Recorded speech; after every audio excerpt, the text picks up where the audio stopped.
Hi guys, Sir Tons po. Welcome back to my channel. Ngayon po magluluto ulit tayo ng ginataang santol. Samahan niyo po ako.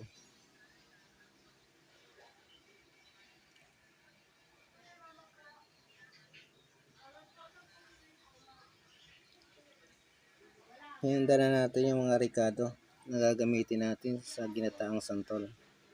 At nakalagay na sa description box ko yung mga ricado niya. Yan nyo na lang tingnan.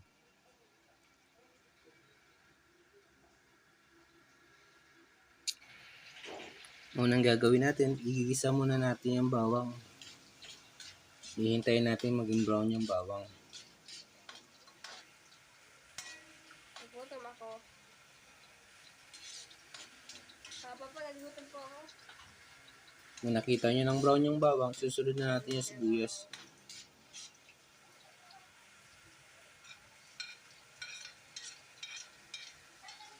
At sinasabay ko na rin dito yung sili. Sa pag-isa yung siling pula. At saka yung baboy, pinagsabay ko na rin.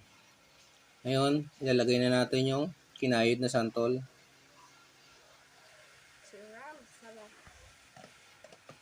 Ito, hinugasan natin ng 3 bisis, piniga, para mawala yung asim niya.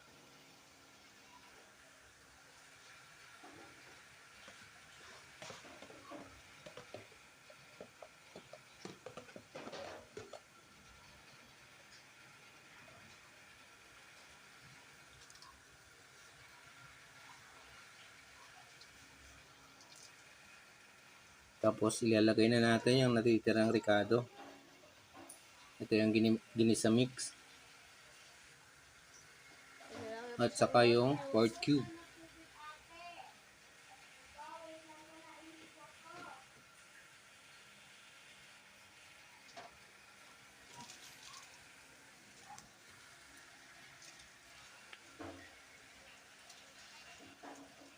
At ilalagay din natin yung isang magic syrup.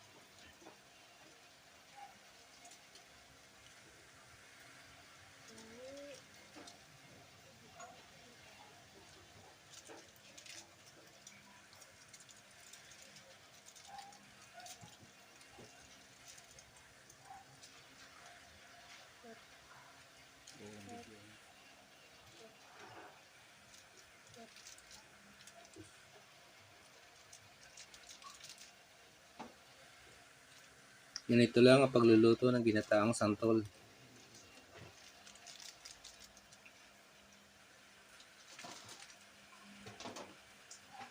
Yum yum.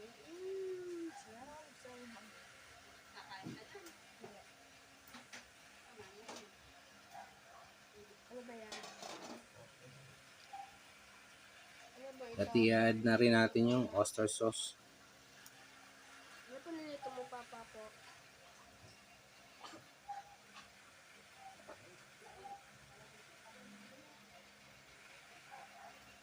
At siya nga pala, nilagyan din natin ito ng sugar.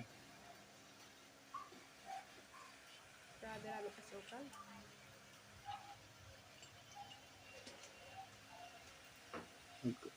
At pagkatapos nito, nalagyan din natin ng asin.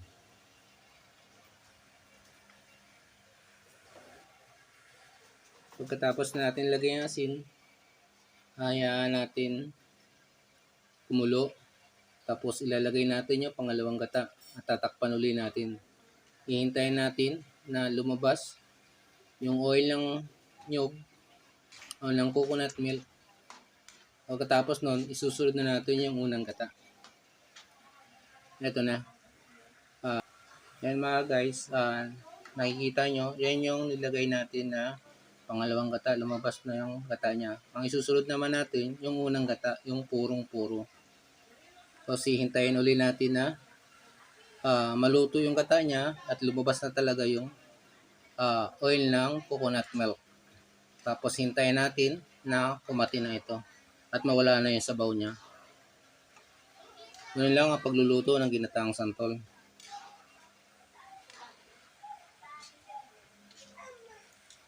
Yan po, makikita natin dyan na yung oil ng coconut milk, lumalabas na. Sa pagluluto ng santol, mas mainam talaga yung maraming gata. Yun yung nagpapasarap sa ginataang santol.